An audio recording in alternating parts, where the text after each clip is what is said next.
Islam. Islam. As I was saying previously, I haven't already risen in prayer. I want to give my highest praise and thanksgiving to Allah. One of the things that I have learned on this journey in regards to Holy Day, and the Prophet actually writing in the law about the opening and the closing of the meeting promptly, and the attendance in general, the specific Act 2, you talked about. I began to start to understand the importance of the law. I often like to say that when we look at the laws brought to us by the Prophet Noble Drew Ali, two things that we should see. The first thing being that Noble Drew Ali being Allah's prophet, first and foremost, sent to us by Allah, that whatever he gave us comes from Allah. And I understand that we have to grow into the acceptance of that. Mm-hmm. When we grow into the acceptance of it, then we are able to act on it or live by it, or at least strive. The second thing, and which actually ties into the first thing, is that the law that the Prophet Noble Drew Ali brought us is for our benefit. Yes, sir. It wasn't like he was sitting back and saying to himself, you know, I'm so great as a prophet that I'm just going to make some laws that had them to come to meetings and do all these things that I want them to do in order to appease me, right? Because the divine constitution and bylaws we are taught is a living constitution. Mm-hmm. It continues on and has purpose and reasoning even after the prophet was no longer in the physical form.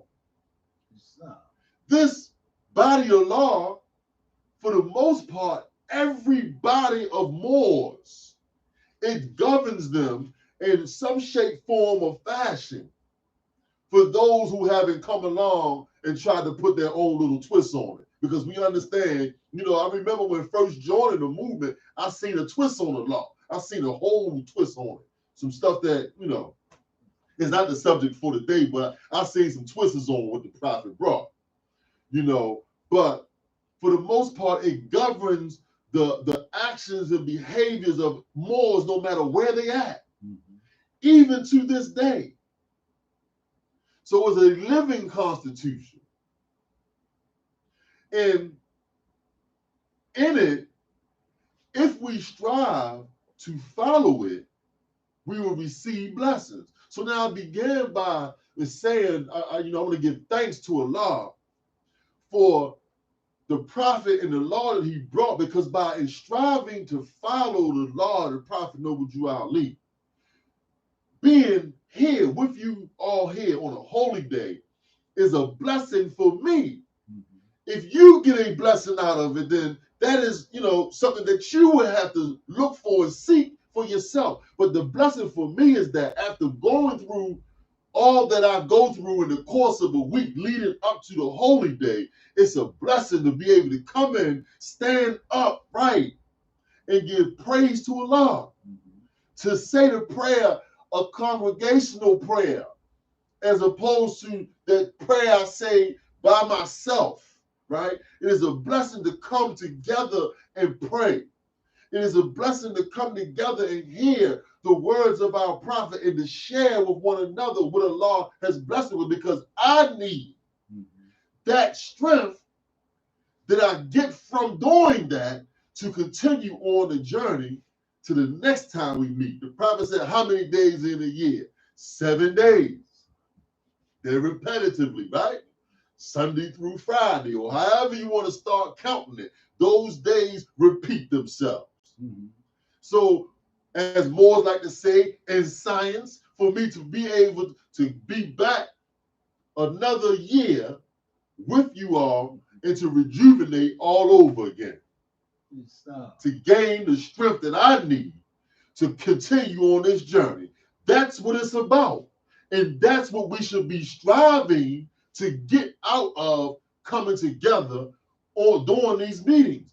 If we're not getting that, then we need to work on becoming better at creating an atmosphere by which we can receive that. That's part of the reason why in the law it says that all meetings are to be open and closed promptly according to the Circle 7. Some would like to believe that according to the Circle 7 is the book, but the book is not called the Circle 7. No, sir. First and foremost, it is called the Holy Quran of the Moorish Science Temple of America. That is the name of the book. And the symbol on front of it, I know Moore's heard me say it, but I'm going to keep on emphasizing it because there is a blessing in it, that the symbol on front of it is not a Circle 7. You haven't reached there yet.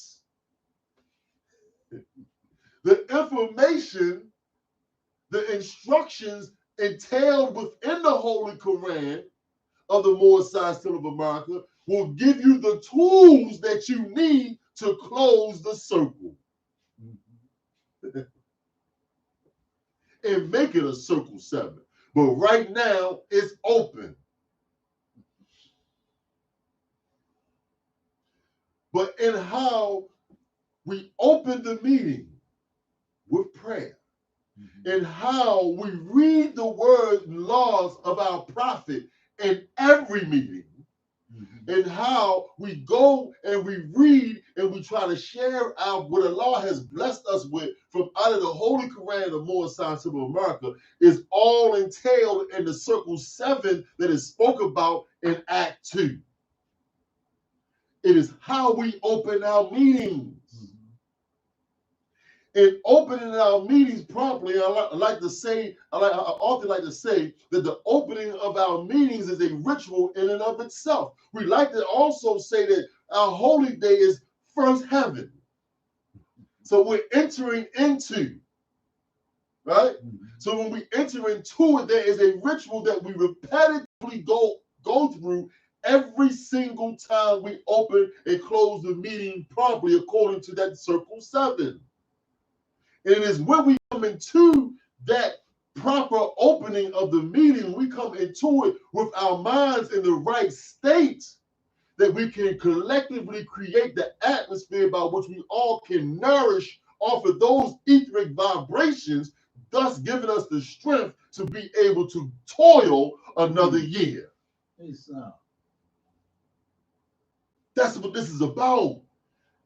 Gaining the strength to toil. And we gain that strength when we enter into the temple properly.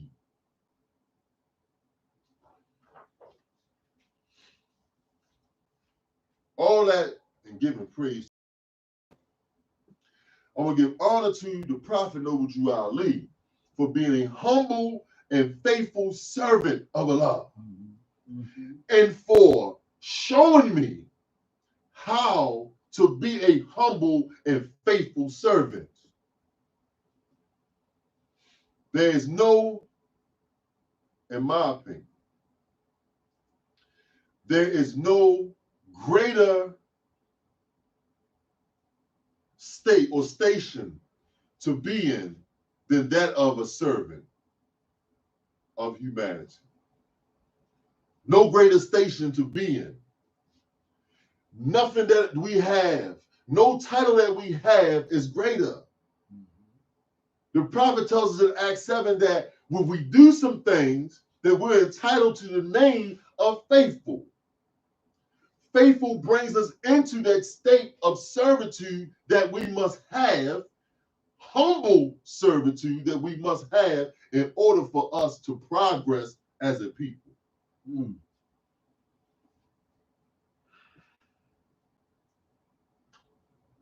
I give honor to the forerunner of the prophet, Brother Marcus Garvey. I give honor to the first appointed Supreme Grand Sheikh of the Supreme Grand Council, Brother Emil Yale, and Grand Sheikh of the Moorish Science Temple of America at that time.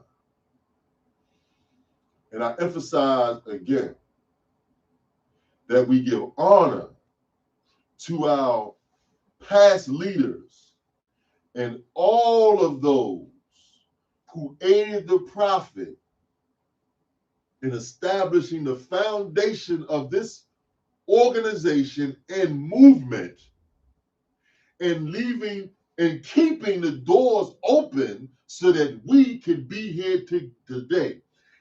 Irregardless of what group or body. I am not caught up in that. A brother said something earlier today, talked about brother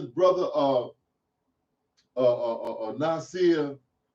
I can't think of the brother's last name right now, but the brother put a post up in regards to the importance of knowing history. Mm-hmm. That you have to know where you've been to know how you got where you are today, and to know where you're going. Mm-hmm. Right? See, we have to know the history of this movement to know how we got where we are today. Learn from how we got where we are today. Be able to identify what we need to keep and what we need to put to the side so that we can get where we need to go tomorrow. That's the importance. So that we can put things in its proper perspective. What is not important is who did what or who didn't do what years ago. People, brothers and sisters who are no longer in the physical form, brothers and sisters who are working out life sums the same way that we are supposed to be working out life sums. That's not important. The only importance in it is what do we learn from it, and how do we get better?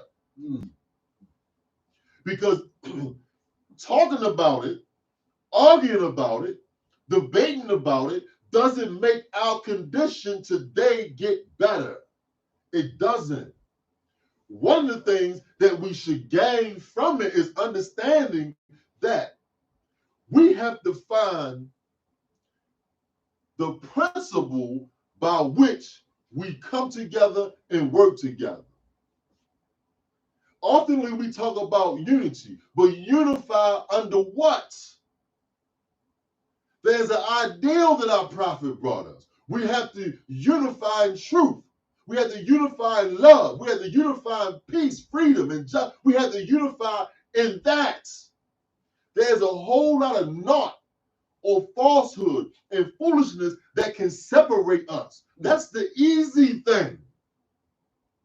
And as long as each of us hold on to those things, we will remain separated. In thinking, we had to change the way that we think. We had to put our eyes on the real prize, as opposed to the sidetracking things, those things that keep us sidetracked, those things that keep us stagnated. In the law of the prophet Noah Ali brought in Acts 6, he talks about all members must proclaim their nationality. He said, we are teaching our people their nationality and their divine creed. He would later on say that this is the reason why Allah, the great God of the universe, ordained Noble Ali the prophet to redeem his people from their sinful ways. Mm-hmm.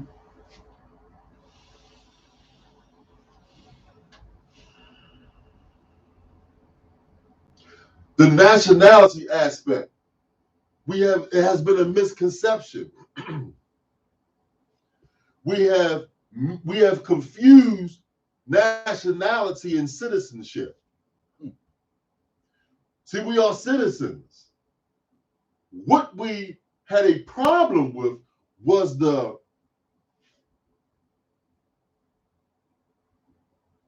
state or level of citizenship that we had. And all that's really based upon how active you are in your citizenship, like how well you are able to carry out the rights of your citizenship, if you will. I'm trying to find the words, but right now the words don't really not really coming to me. But the reality of it is this: that as a people, and we have seen it time and time again, and we went to different examples of it time and time again. A people through their unity basically are able to get certain things for the benefit of themselves as a people. I'll give you an example. And I posted a link today of a video that a sister did. Her name is Angela Stanton King. And if you listen long enough, you'll find that the sister is a Republican. I really care less. Republican, Democrat, it really doesn't make a difference to me. I remember years ago listening, I used to listen to a lot of public radio, it was this one show. I think the lady's name was Sabrina Virgo or whatever. She talked about the different parties, and calling them freaking frack. And I understood what she was saying, because sometimes, some bad, good cop, bad cop, basically, and it really comes down to, first of any group of people within this government, within this nation, one, knowing the direction that they're trying to go, and two, understanding that their numbers and their economics give them the power to be able to get the things that they need in order to get where they're trying to go. It's just a matter of being on page to get there. So one of the things that the sister repetitively points out, she talks about how there was a bill introduced by, I forget what Democrat it was, but it was by a Democrat in Congress. And the bill that was being introduced was to compensate the so-called illegal aliens, those who were coming across the border during the time of Trump.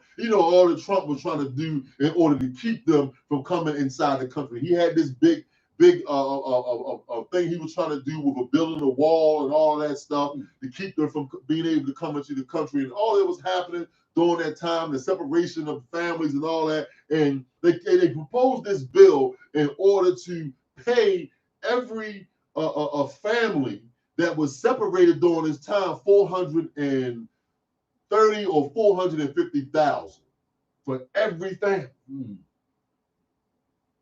So what the sister kept pointing to was the fact that you can look at, talk about our elected representatives can come up with bills that introduce to be able to make whole these families, but you haven't yet made whole the so-called Black people who have been here, since this country's inception, and have basically, the country has been built on the backs of this people, but yet you have not tried to compensate these people. And I was listening to it on the surface of it. I agree with what she said. But one of the things that I understand is the problem is that sickness that is still in us that prevents us from being able for anyone to even consider it. So what they've done is she eloquently puts it together about how we are pacified as a people. We're going to give you some food stamps. We're going to give you some, what they call it, public assistance, different ways. The prophet did say the problems of life are largely social and economics. But if we're not careful, overdosing of social programs will keep us dependent as a people. Because if you are every month waiting on someone to continuously keep giving you the same thing, whether it be in the form of food stamps, whether it be in the form of cash assistance, whether it be in the form of some kind of food for us, giving away some food. If you are waiting on that every month, you become dependent on that, and thus the independent nature that you have by birth begins to become suppressed. Now, of course, you don't want to give someone who has no management or financial management skills or no plan a lump sum of money neither. Because the only thing that would happen, and I often talk about it, when we had the stimulus, come on now, money was just flowing. But after the fact of the stoppage of the flowing of money, we are still in the same condition.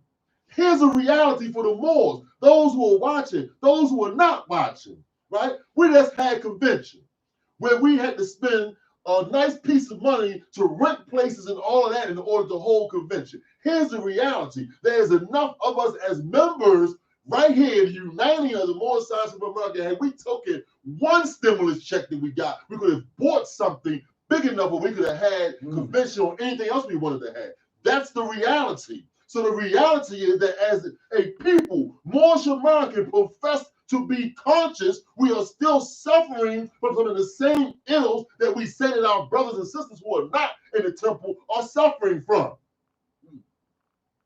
We suffer from those things as well. So before we would start saying, talking about unconscious Asiatic, we need to check the unconscious Asiatic inside of ourselves. Because what are we showing our brothers and sisters who have not come into the temple? What are we showing them that will make them want to come into the temple?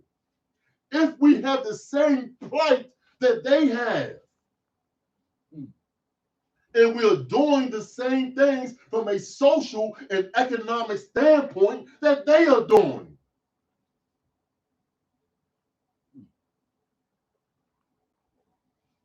We need to stop fixing our soul on show. That's the subject matter for tonight, because we can get caught up on fixing our soul on show. And I'm going to go into what the prophet says, that when we do that, what happens? We lose sight of reality. And then we start coloring this thing as if it's one way, when in actuality, it's the other way. It is a process that we have to go to arrive at being able to stand up in the law like our prophet is. Where all the faithful Moors are standing at. They all in the picture. You can't see them, can you? Because they're behind the prophet and they're walking in his footprints. Our prophet was the example of upright, independent, and fearless.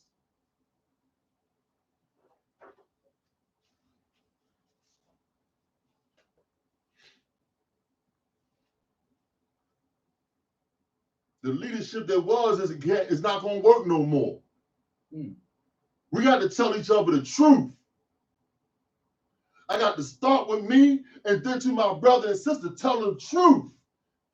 Because what did Jesus say that will make you free?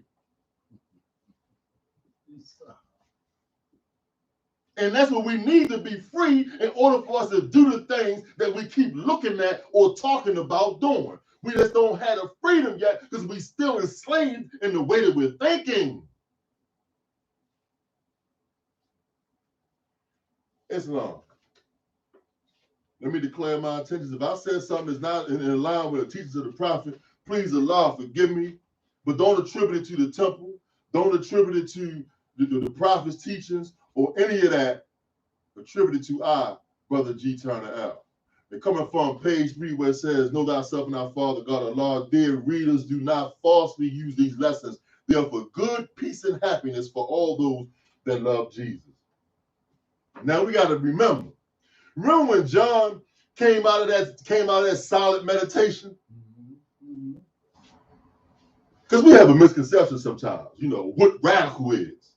Because when John came out of that silent meditation, it could have been characterized as things that he was saying was radical. But if you notice, John was speaking to the people in whom he and Jesus had been sent to save.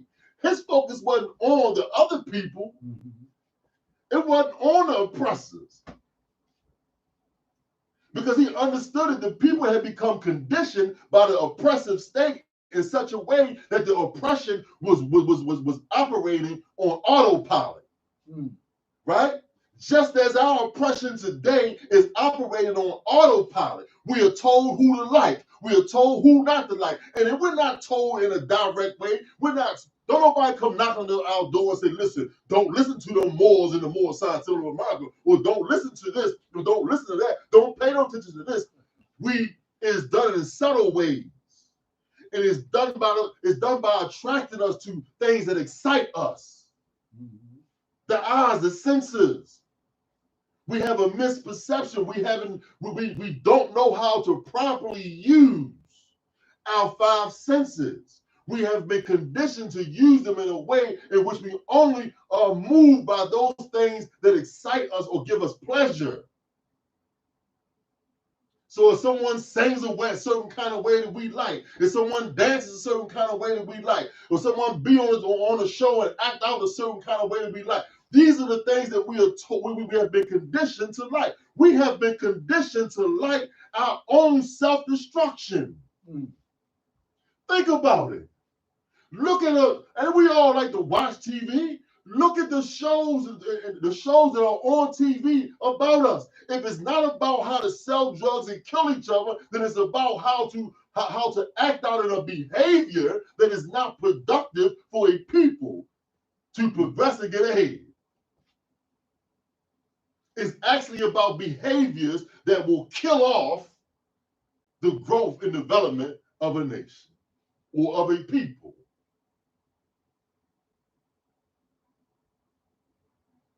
And we applaud this stuff.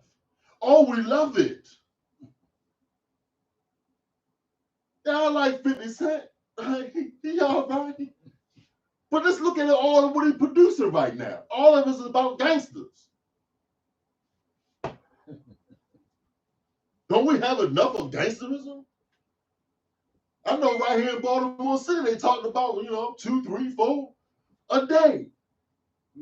That's trying to be gangsters and getting what gangsters get. Do we really need another gangster show? Do we really need another depiction of us as a people and being gangsters? Do we really need another one? Do we really need another portrayal of men as being meek and weak? Or even worse, not being a man at all? Or as also our women, it's being overly masculine, right? Come on now. Jesus said, what will make you free? It's the truth. We like show, but let's look at how we can lose sight of reality if our focus is not on the right things. Enough is enough. We have to stand for something. And what we have to stand for is what it is that's for our benefit. This is not about being selfish. We cannot do all these great things we keep talking about, uplifting fallen humanity. We haven't uplifted ourselves. Let's be real. If a man is living in a tent outside, he stop you on the way down the street and tell you, look, I want to try to tell you about how you can have all the great things, a nice house and a car, whatever you want. Man, how long you going to stop and listen? Even though he may have some good information. But if he's not living the information, then how long are you going to listen?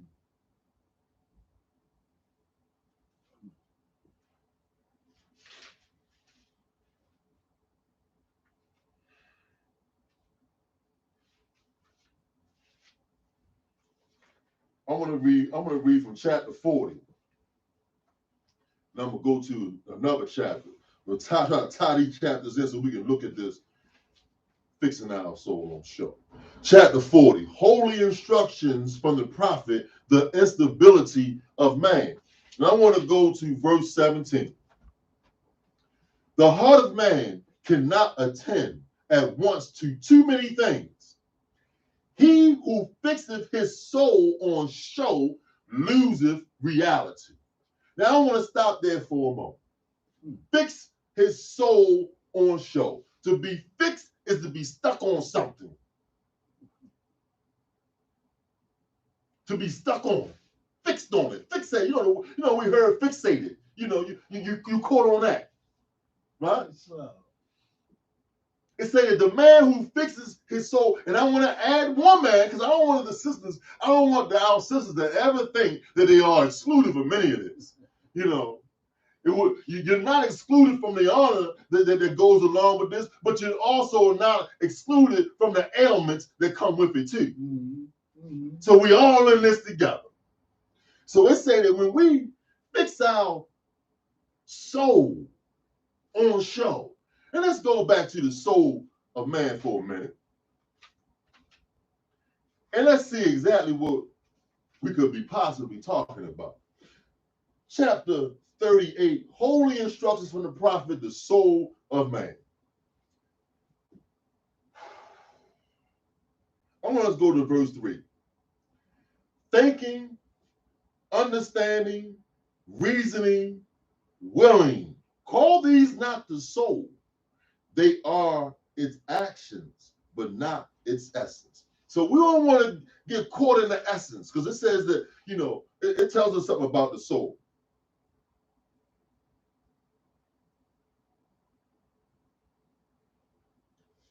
Seek not to know it perfectly, it is inscrutable.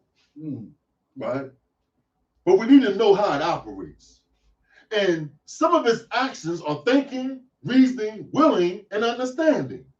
So when we fix our thinking, reasoning, willing, and understanding on show, what is this fix on show all about? Show, the presentation, how I look, how I am perceived. When my soul is fixed on how I am perceived, or the projection of what I'm putting out to others, when my soul is fixed on these things, I lose reality. As a people, Moors, we have lost sight of reality because we will talk or we will project ourselves as though we are already where we are talking about. We'll come in, we'll dress all up, and we'll look real nice. And we'll talk real nice. Right? But then when we leave, we're all going different places. That's the first thing. 2, we're all going into different situations and conditions. A lot of times we don't even really know the circumstances or conditions by which each other is going back to once we leave from out of the temple and with each other. We don't even know. We don't even know a lot of times what we are going through in life, the struggles that we are going through. And a lot of times we don't even realize that the struggles that we may be going through individual away from the temple are actually things that if we had more of the cohesiveness and the unity that we need, there are things that we can work on and solve with the help of each other.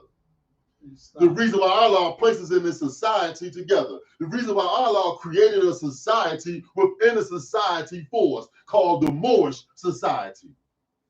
He gave it to us.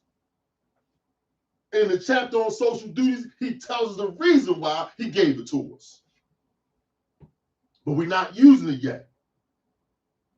So we want to project ourselves a certain kind of way. We want to be seen a certain kind of way. Should we look our best and do our best? Of course we should. Our prophet tells us that.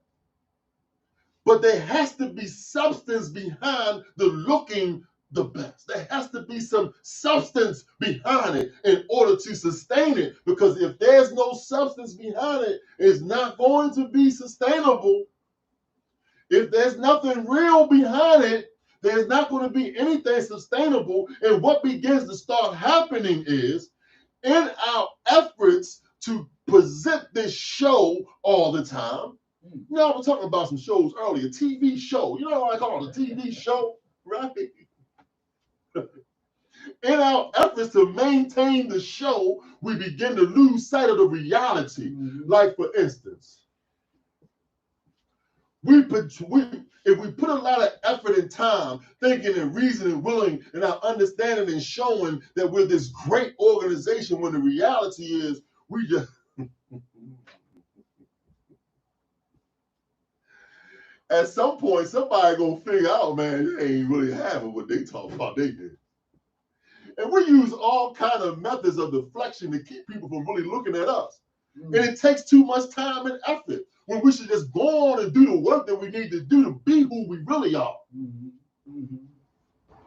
Talk about that somewhere, don't they? They talk about that in sincerity, don't they? They talk about that person who goes through all that great efforts to give this projection.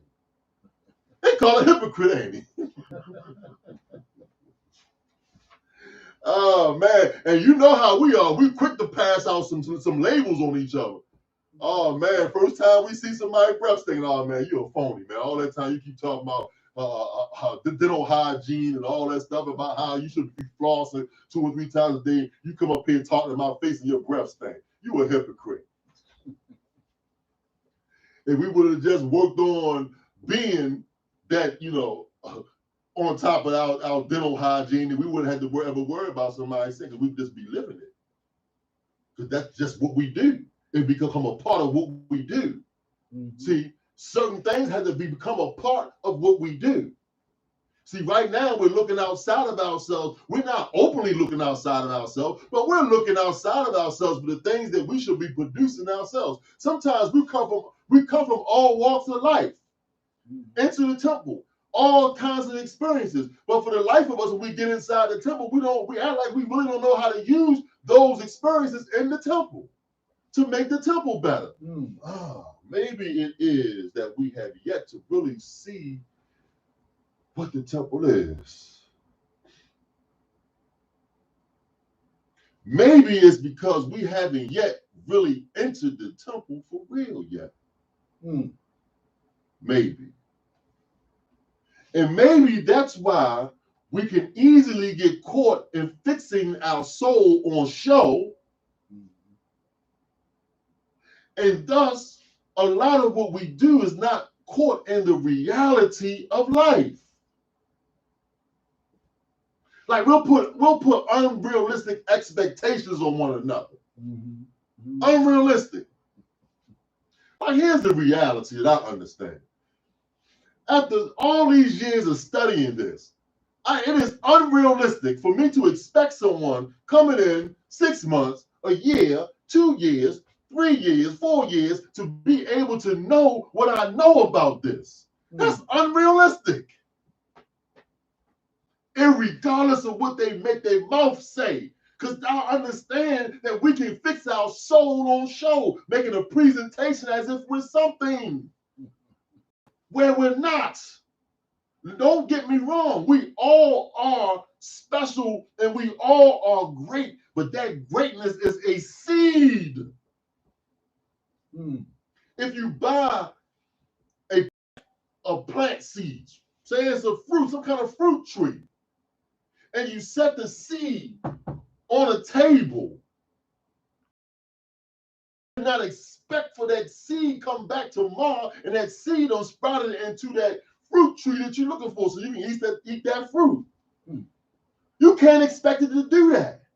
And just as that seed that came from the heart of Allah that was foreordained to be the strength of Allah made manifest, just as that seed that came forth has all the potencies of Allah, and that seed is in that pack. That seed that came from the heart of Allah was deeply planted in the soil, and it had to go through some struggles in order for it to unfold. Just as that seed, if you buy in a pack, you got to bury it in the earth in order for it to grow and unfold. The blessing for the Moors today is the experiences of those who came before them. We have a responsibility not to hold them back. And if any of those who are with us today know that that's not what we're about, because I know in places where it keep their foot on your neck. No, but at the same time, you have to understand without the foot on your neck that you got to get the proper instruction in order for you to not make the same mistakes. And it won't take you as long as it took me to be able to see and enter into the temple of Ali. Because that's where we need to be at so that we don't get caught up in fixing our soul on show and losing sight of reality. And then we turn around and we say some of the most outlandish things. Man, the temple ain't doing nothing. What are you doing? Nothing. Because you haven't learned how to do anything yet. And you really don't see the totality of what the temple really can do. You don't see it yet. And sometimes we don't give ourselves the opportunity to see before we learn how to pick up on some of those bad old habits that Moors had. Yes, there's a lot of things that we can learn from the elders, but the elders have a responsibility to the new Moors, the newer generation, to not pass on those ancient hatreds and that other foolishness. They can't pass that on.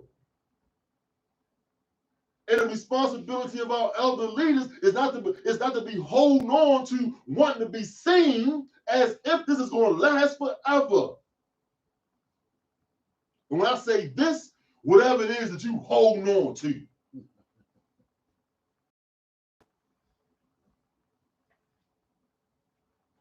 Somewhere in the Holy Quran, it says a fool to,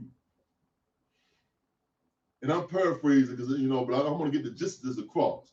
It causes a fool to dread as if mortal, meaning to dread as if there is an end to you, but to desire as if you're immortal.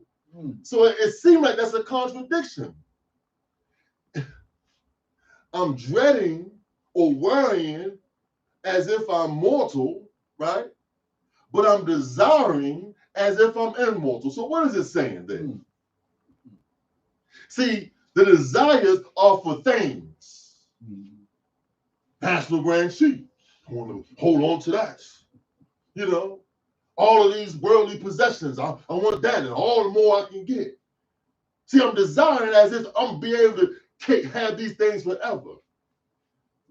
But I'm worrying as if these things really mean anything in the bigger scheme of things, because the reality is that I can't die just I can't physically keep holding on to them forever. There's something greater and bigger for me. So our elders need to understand and be able to strike a balance in these things. So that we don't end up doing this and that's sitting in the way. We can do that, right? Sit in the way. Because we'll be desiring as if we're immortal. Desiring things as if we're immortal.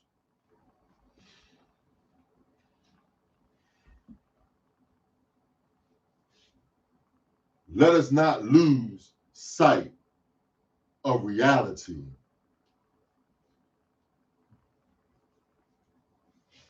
Let us not lose sight of reality and being so fixated on show. Let's work on having some substance behind the show.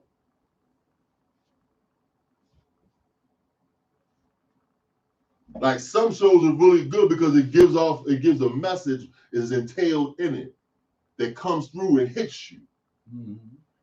Let's strive to be able to hit someone with something more than just the show. Let's be able to do something beyond the show.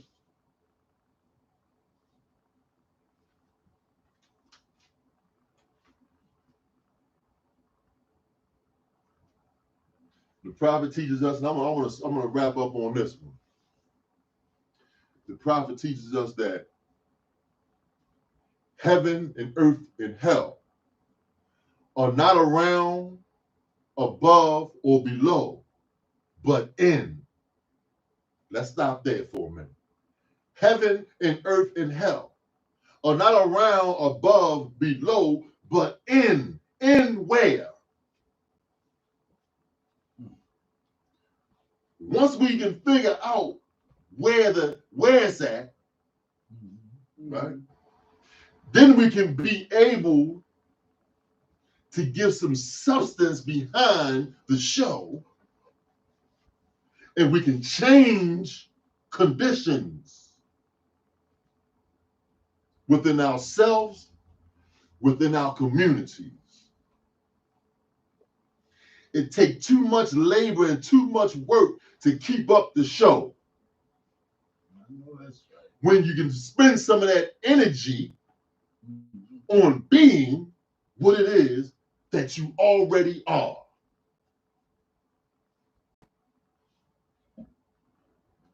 Heaven and earth and hell are not around, above, below, but in. It goes on to say, in the light of art, that becomes not. And Allah is all.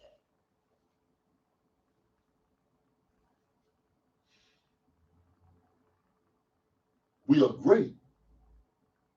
We are already great. We just have to do the work to step into our greatness. And this work is going to be painful. Sometimes we're not going to look good doing it. Sometimes we're going to be disruffled and all that. Our stuff going to be all twisted up. Our affairs going to be cocked to the side. Sometimes we ain't going to have it on. Sometimes we're going to have to get into a knockdown, drag out fight with our lower self, man. Because that opponent, that enemy that we got, man, he want at every turn. Mm-hmm.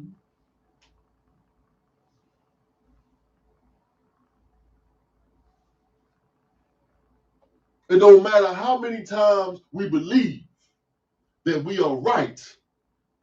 There is a time or 2 or 3 or 4 or 5 when we are wrong. Because we have that lower self as well. So we can't never sleep on it. No, that's right. The fixing our soul on show is a product of the lower self. Why? Because it leads us away from doing the real work, to put substance behind the show. It gets us to become complacent with the show. And if people just see me a certain kind of way, I'm all right. But it takes too much work to maintain the show.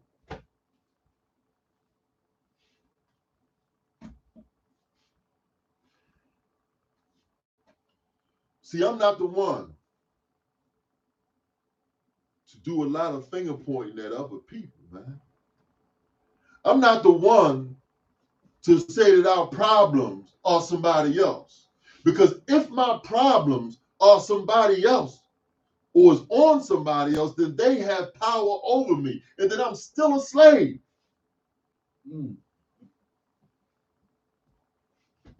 If I can't do nothing because it's somebody else hold me somewhere, then I'm still a slave. And I've just got a problem with that, man. I got a problem after reading and studying what my prophet has brought me about myself, that I can put my problems on somebody else.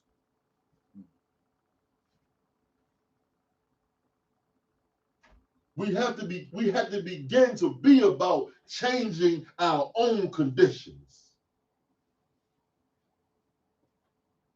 See, because when we start to think better, when opportunities come, we make the most of them. And we don't have opportunity after opportunity after opportunity. We ain't see it that way. That's all that was. And so that's why it passed us.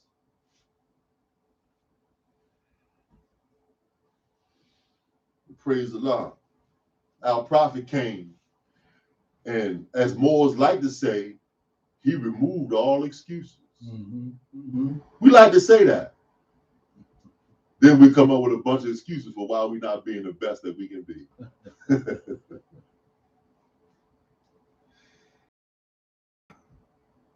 But as long as he looks, You're in trouble. no more. No. We're not going to settle for just appearances. We're not settling for just that. As long as you accept me as your grand sheik, I'm not going to let us go that way. Now, you want to go that way, you have to go ahead and find you somebody who will lead you like that to tell you it's all right. And you can just go ahead. It's not acceptable in my life, as my prophet tells me I'm great. So I should expect of myself to do great things. Not everything. That's why he put us in society together, so that each of us can bring our greatness together, so that we can produce great things together. And when we understand that, what each of us have, that contributes to the greatness of the whole, yeah, there's nothing that we can't do. And we'll bring an end to some things that we have been suffering from for a while. There's no question in my mind that we're going to get there. And the more of us that begin to start seeing it, and the more of us that we stop settling for less from ourselves and from each other, the greater we're going to get and the greater we're going to do. Mm-hmm. So all praises be to Allah. I thank you, Morris, for giving me this time to share with you on this holy day this message of let's not lose sight of reality. Let's be focused on what's real. Islam? Islam. Islam, Morris. I say again, thank you, Morris, for coming and sharing with us. And I hope that, by the will of Allah, something has been shared with you this evening that you can take and use for your betterment. If not, then all praise be to Allah. We will work on creating those conditions together. Mm-hmm. Islam. Islam.